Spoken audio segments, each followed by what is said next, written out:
Il nous arrive à tous d'avoir une baisse de régime, d'avoir le moral dans les chaussettes, de ne plus savoir pourquoi on fait les choses, de douter ou même de se sentir surmené.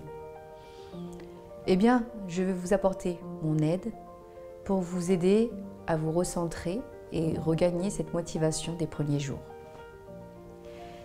La première chose que vous devez vous remémorer chaque jour est votre vision.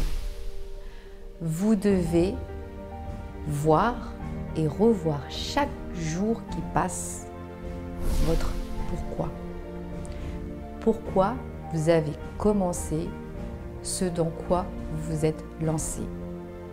Cela peut être une vision moyen ou long terme, mais vous devez avoir une vision.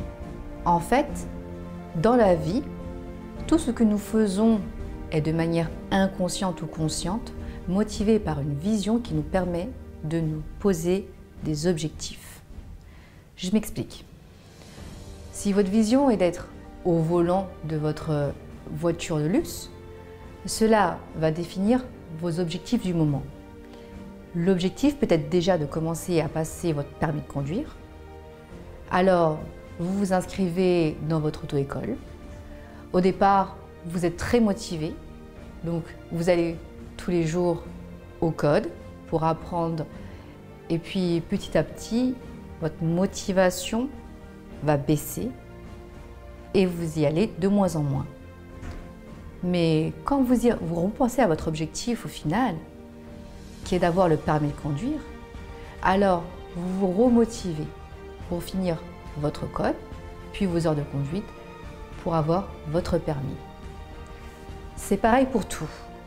Sans objectif précis, vous ne pouvez pas vous motiver pour avancer et la vision vous aidera pour vous fixer les objectifs à atteindre.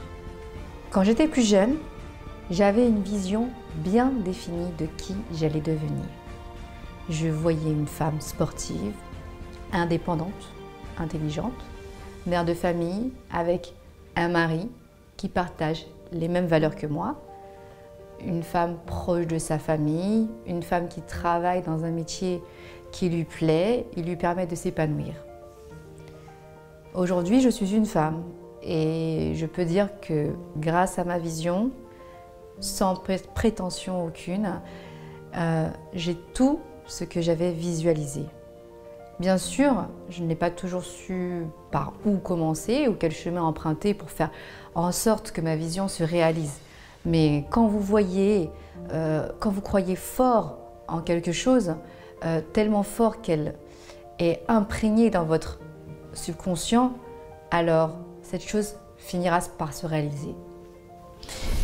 Le deuxième élément à prendre en compte est le temps. Le temps est votre ami, pas votre ennemi, à condition de savoir le dompter. En effet, durant toute ma vie et toute ma carrière professionnelle, j'ai pu constater que la motivation avait une date d'expiration. Pour un enfant, cette date peut durer 30 minutes. Pour un adulte, cela peut être 3 mois. Et pour moi, cette date est de 6 mois.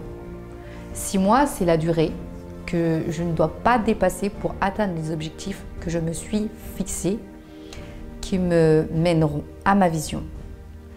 J'ai pu remarquer chaque année que j'étais très motivée pour aller à la salle de sport, mais que cette motivation était là pendant 6 mois. Et que passé ces 6 mois, je devais me faire violence pour aller à la salle. Alors depuis 4 ans, j'ai mis en place un plan qui me permet de rester motivée tout au long de l'année. Je ne m'inscris plus à la salle de sport pour une année, mais seulement pour 6 mois. Et pour les 6 autres mois de l'année, je fais du sport en extérieur. J'ai pu remarquer également que mes équipes doivent avoir de nouveaux objectifs bien définis tous les 6 mois pour pouvoir rester motivés et pour concrétiser la vision que mon mari et moi-même avons de notre entreprise. Alors, si vous aussi, vous avez une date d'expiration et que vous en connaissez la durée, planifier vos objectifs en fonction de cela et ça vous permettra de rester en permanence motivé. La troisième chose que vous devez prendre en compte, c'est votre entourage. Votre famille, autant que vos amis, sont un facteur essentiel de votre motivation et votre démotivation. Il vous est certainement déjà arrivé d'avoir un projet qui semble bien trop ambitieux pour votre entourage, un projet qui fait peur à votre famille, un projet qui semble impossible pour vos amis. Eh bien, peu importe votre projet, j'ai envie de vous dire que si vos amis ne comprennent pas, changez d'amis. Entourez-vous des bonnes personnes, des personnes motivantes, des personnes positives, des personnes qui vous donneront cette inspiration, cette motivation pour continuer. Et si vous ne pouvez pas changer de famille, vous pouvez les impliquer dans votre projet pour qu'ils puissent mieux comprendre ce que vous faites et pour leur permettre de vous soutenir dans la difficulté. Mon quatrième conseil, c'est utiliser la force du groupe. Ça rejoint le fait d'être bien entouré, mais cette fois-ci, ça va plus loin. Il faut que vous soyez avec des personnes qui vous challengent, des personnes qui font ce que vous faites et à un niveau plus élevé.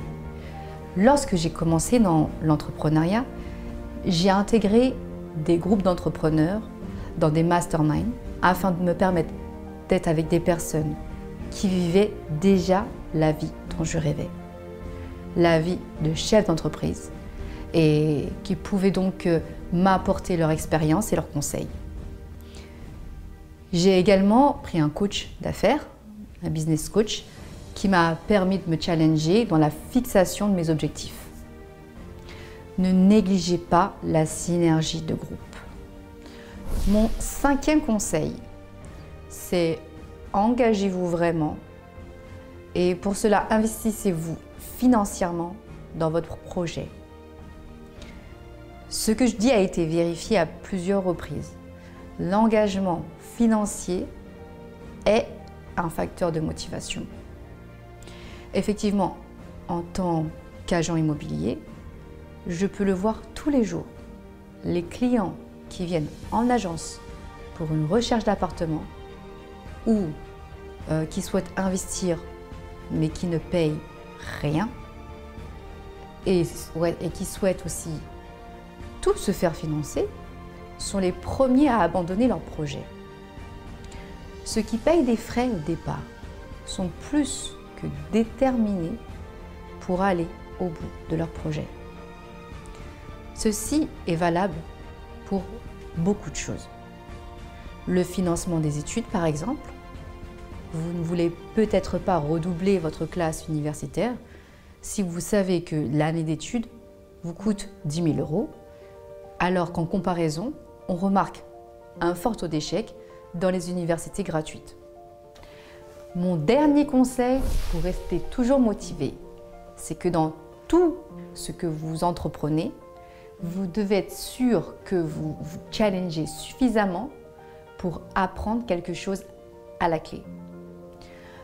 Vous savez, bon nombre de salariés souhaitent un salaire, un bon salaire. Mais bon, nombre aussi d'entre eux souhaitent pouvoir, grâce à leur emploi, apprendre des choses pour grandir en expérience.